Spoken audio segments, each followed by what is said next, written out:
Hey, gang, my name is Carl White. I'm your host here for the next 15, 20, I don't know, maybe 30 minutes, whatever it takes, as you're listening to Loan Officer Freedom, number one podcast in the world today for loan officers. And I'm joined here with my co-pilot, my wingman, the big man on campus, Mr. Kevin Gillespie himself. Kevin, good to see you, brother. Carl, thanks for having me. Yeah, so Kevin, you lead what we call the Branch Manager Academy here in the Mortgage Marketing Animals. Some people call it the Loan Officer Leadership Group, and you deal primarily with branch managers or loan officers that are wanting to be branch managers. I know you consult with multiple company owners, and also with the mortgage brokers that are looking to build their business.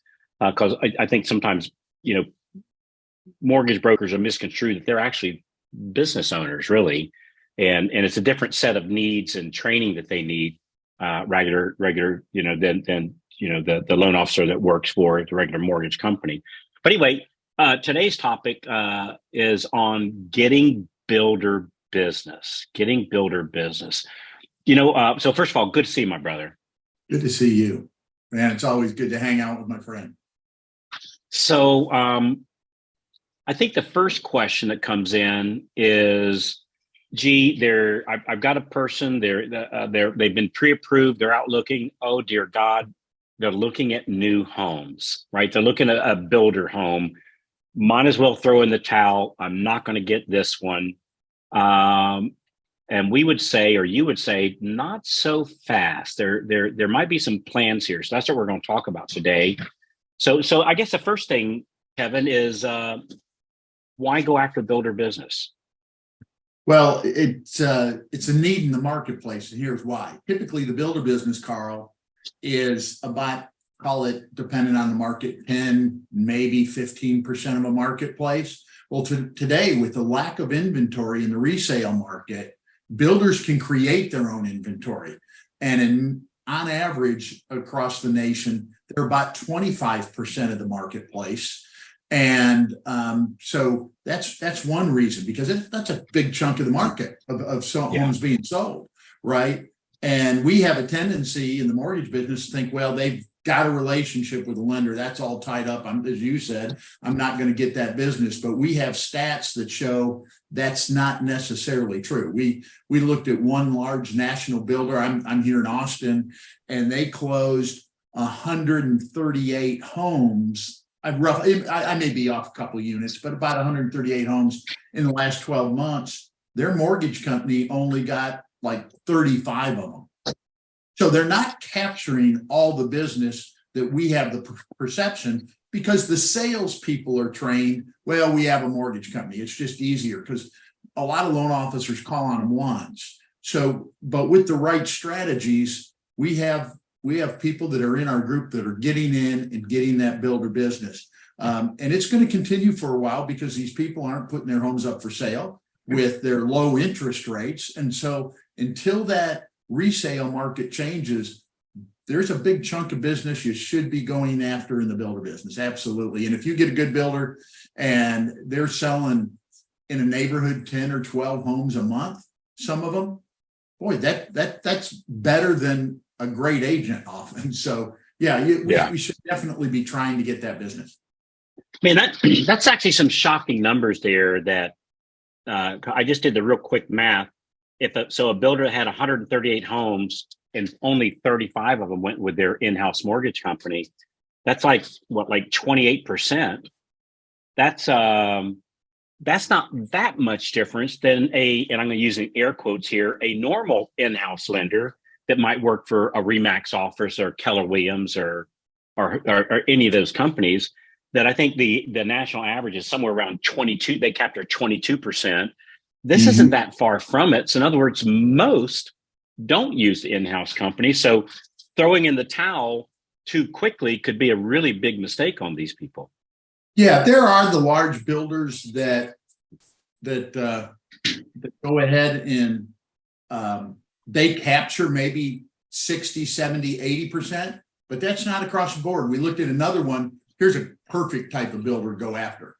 Here in Austin, they did 64 homes last year, right? In the last 12 months. Well, you think, well, they got a relationship. Well, no, they had one lender that got 7 of the units. The rest of them went to all sorts of various mortgage companies. So learning the strategies and the builder strategies are a little different. They're a little different than the realtor strategies. But you want to work them just like we teach loan officers to work the DSP, but using some different strategies, you can make some progress. Absolutely, in the builder business. We see it again and again. So is it safe to say, so let's talk a little bit about how we find the right, and again, I'm using air quotes, the right builder. So you said something just a second ago that on these, and I don't know if smaller, anybody building 138 homes, I don't know if I'd call that small, but relatively speaking to like KB Homes or some of these massive home builders, that would be considered a small builder. So on finding these people, do we kind of target the more local or regionalized builder is doing anywhere from a couple homes a month to maybe 20, 30 homes a month, as opposed to the big national brands? Like, how do we find these people? There's a couple of different ways, and give me a second before I kind of talk about how you find them. But I think let's talk about who different builder types. I think of it as there's really 4 types of builders. There's the production builder that's in a tract neighborhood, right? And they're building 2 or 3 models, and they're really trying to get efficiency and be cost efficient, because managing your cost in the builder business is critical to their success. The other type of builder is the large custom home builder. Now that's going to take a little bit longer. The average loan amount is going to be higher because the sales prices are higher. And there's some strategies to get to those custom builders. And then there's another one is the condo developer. And a lot of loan officers don't do real good with condos, but those who do, if they can get in when a project's just coming out and helping get that project approved, that's another great strategy in who to find. And then the third one that's often overlooked is the remodeler, because the remodeler, typically what they do is they tell their client, well, you got to go to your bank and get a equity loan. Well, they go to their bank, they get a 15-year or 20-year equity loan that's they may have a teaser rate at first, but it goes to a variable rate. Well, we could refinance that and do a renovation loan or do a cash out refinance over 30 years, and the payments will be $200 a month lower than if they went to their bank, the combined payments. And if you think about it, a lot of people are saying, I can't find the house I want right now. I'm just going to add on a room. I'm going to redo the kitchen and bath. These are not cheap projects, Yeah. And so they need $100 or $200 or $300,000 to kind of make the home the way they want, or they like their location and the schools and the closeness to the city, whatever. And so I kind of think of those 4 types of builders to go after. And then where do you find them? There's several sources. There's some pay for data sources, but the least expensive ways to get in and find them is most markets have what they call a builders association, and they'll meet monthly, and they'll break them down. They'll often have a group of the remodelers, and they'll have a group of the custom builders and the production builders. And in the bigger markets, the association will have what they call the Sales and Marketing Council, SMC. And they do a monthly event where the salespeople and the sales managers and the division presidents and whoever who's over the sales of that organization will attend those meetings. So that's a great first way to make some niches. If you know any trades, plumbers, lumber trades, electricians, they can tell you what builders they're talking to. And then there's a unique way, if you can find builder insurers, because for a builder to get a construction loan, they have to have, it's like a bond. They got to have builder risk insurance. And anybody that's new coming into the marketplace, often some of these guys go start up their own company. They leave the big builder and they start it. Well, they've got to get a construction loan. I've got to have this risk insurance. And that's one of the first people I go talk to is I'm going into new projects. Title company is a good source. Before a builder ever puts up bricks and sticks, they've had to work with the plat, right? They've had to work with the title company and getting it subdivided, getting the lots, regulated. So there's some sources like that that is a great place to start. I like that. I love the idea of the title company. I never thought of that, as simple as that might sound, because all closings still go through the title companies, and they know where all the closing, they know all the real estate agents, and I never thought about it. Of course, they know all the builders too. So that's a great idea. And title companies want to help me because they know that when I do my refi business, right, I refer to a title company, and so I can, they're helping me out. I can help them out by, sending my referrals over there when appropriate. So that sounds easy enough. Am I looking for a particular size builder? Like, is there kind of a parameter that when I'm looking to find these builders, you give me the way to do it, but like, who am I actually targeting? Well, I think the easiest ones, and again, there's different strategies, and we can touch on some of these strategies that we teach, but I kind of like that builder that is doing 10 to 20 homes a year. And there's a reason. If I can pick up 2 or 3 of those accounts, that's better than having a big one, because if you ever lose the big account, all the business goes away. I kind of like, not having all your eggs in one basket, so to speak, if that makes sense. Dude, that makes perfect sense, which, for me, that's always been my favorite real estate agent also, is the one that does 10 to 20 buyer sides per year. Yeah. Because everybody and their brother and their sister's not going after them. And, they sometimes they don't get the attention they deserve, I think. And so giving them, a little appropriate attention. So I like that 10 to 20. So, hey, back to these builder meetings that you talked about. How can I find those? Like these, like the builder association. Okay. Just go to your local builder association. Like in Houston has one, here in Austin. Most of the markets have one, at least the bigger markets. In the smaller markets, the title company will be able to tell you, how they connect with those guys. So that's typically what I would do. I got it. And I guess it'd be easy enough. As soon as I said, I thought, well, heck, I guess I just Google Builders Association of, I live in Pinellas County. So Builder Association of Pinellas County or Orange County or whatever county I happen to be in. All right. So I now know why I would go after the builder. I know the demographic of the builder, like what that avatar kind of looks like, and the different kinds of builders there are. So I show up on their doorstep with a basket of strawberries and cookies, and which is, what, I have to tell you something though, and this is totally off topic. I hear people, and myself included sometimes, making fun of the old dropping bagels off at the office strategy. That's actually works for me really well. I'm just all kidding aside, like the old, I didn't do bagels. I did Tootsie Pops. I used to deliver Tootsie Pops to the offices. And dude, I got a lot of business from that. I mean, it got my foot in the door. It started conversations, oddly enough. So anyway, maybe we'll edit that part out. So I give them a call. I show up at the door. Like how do I get these builders to want to start doing business with me? Well, I think if you understand that a builder, the biggest issues for builders that they've got, and they think a little differently than the agents do. The builder has actual fixed overhead, has investment and capital, bricks and sticks they're putting up. They've got a lot of money, and they've got a regulatory and zoning codes and building codes that they got to worry about.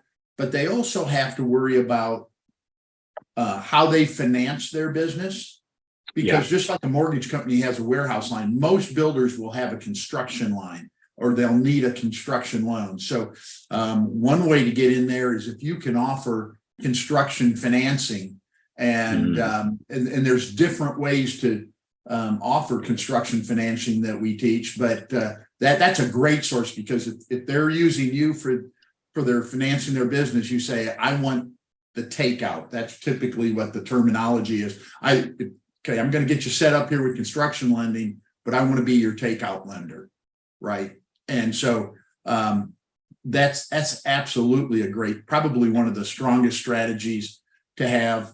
Another one is to talk to them. See, a lot of us, even if they have a mortgage connection, a JV, Okay.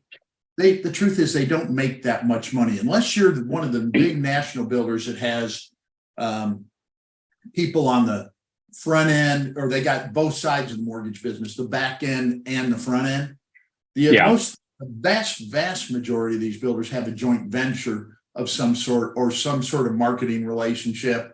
And they may make 20 basis points, 30, maybe as high as 50 if they're lucky.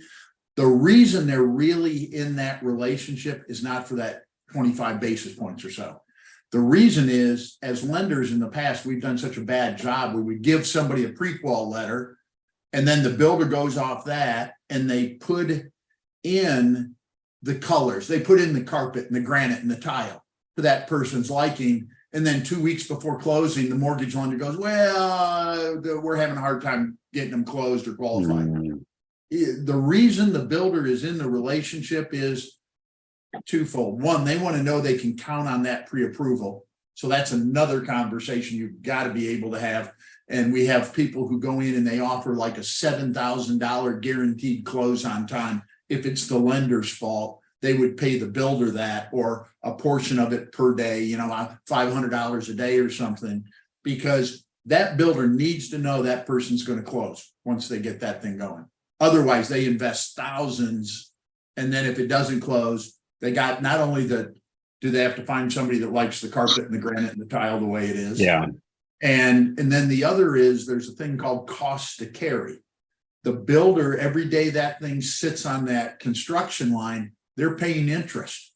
So if it takes them an additional 30 days to get a home sold, that could cost them multiple thousands of dollars, right? And that just eats away at the margin. So you want to go in and be able to talk the vernacular of the builder about how you're going to save them margin and how you're going to close on time. That's their biggest two issues that you will always do. And you think about it, if I got a $400,000 or $500,000 home that's sitting there, my margin on that would be, if I save 1% margin, that's $4,000 or $5,000. That's a lot more than the 25 basis points they make off their relationship with their lender. It's more about control and saving margin. I hope I said that well. And I've always thought that I know in my own interaction with builders, because I've had some builder accounts in the past. I had a big one. It was a local company in Pinellas County, Rutland Homes, where I met hundreds of their loans, like a whole bunch of them. Yeah. And it worked out real well for me. And I know their biggest thing, they want to make sure I'm taking good care of their client, which I always was, and that they go through a good experience. They appreciated that. But the bottom line is, when I say we're going to close, we better freaking close. That's just that part is not optional. And they weren't looking for the lowest rate or the lowest cost, even though obviously everybody's looking to be competitive, right? I'm not saying not, right. But they weren't referring to one lender versus the other because of an eighth on the rate. They wanted somebody that get the job done and be respectful for their clients. It was really that simple for me. So it sounds like that's the main focus is conveying to them the trust that they can trust you. And so how do I? Is this something like do I just find out where they are and go knock on their door? Do I email them? Do I call them? Like what does that look like? If they have sales offices, that's by far the easiest entry to go get to the salesperson. Mm-hmm. Anything though, remember though, that salesperson's being trained by the builder. Hey, send them to whoever we have the relationship, whether it's a JV or it's just they really trust that lender, or it's their banker.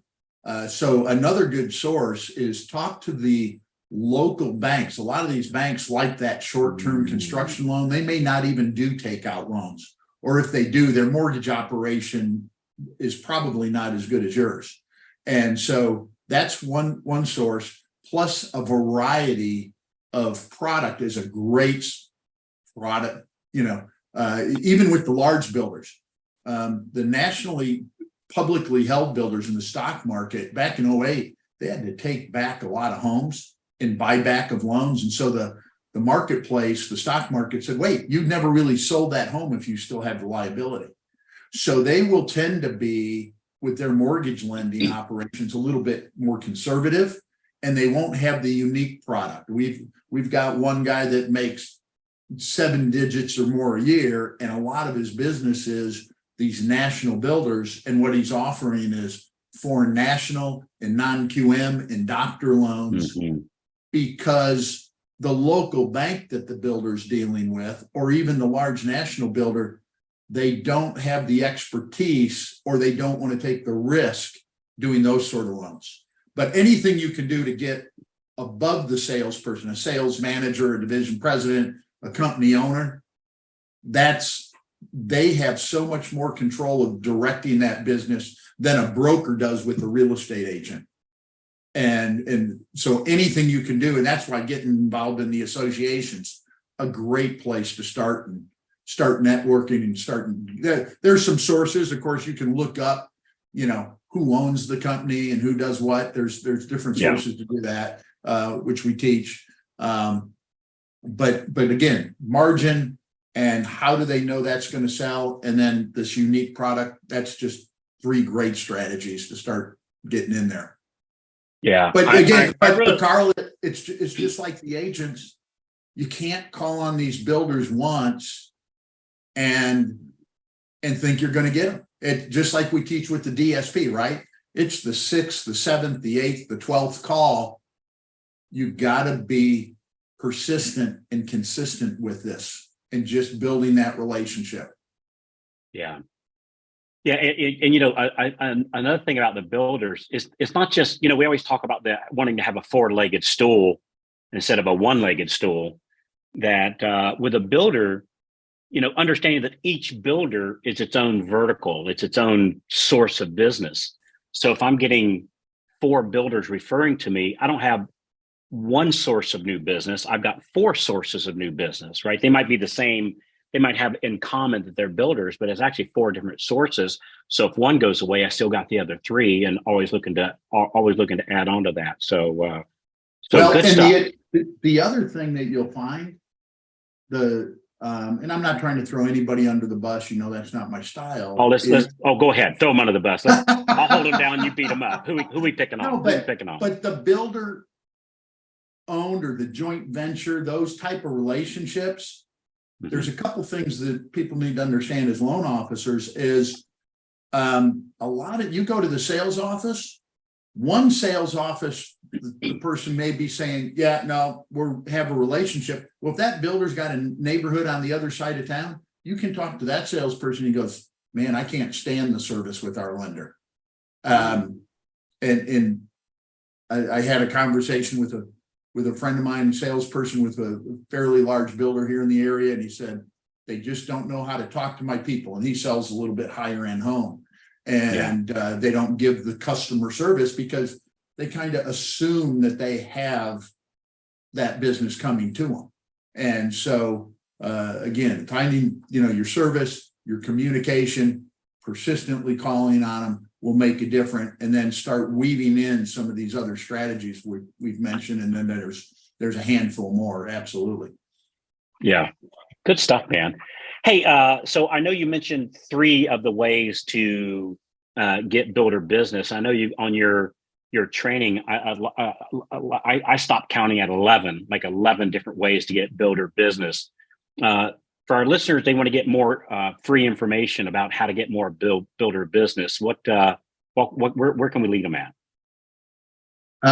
Well, they could email me, Kevin@themarketinganimals.com, or Kristen, or we can probably, the easiest thing is go to the link, buildermortgagebusiness.com, and they can register, and and we have a free webinar that goes a little more into detail. And then if they want more information, they can always contact us. All right, sounds good. So buildermortgagebusiness.com, buildermortgagebusiness.com. And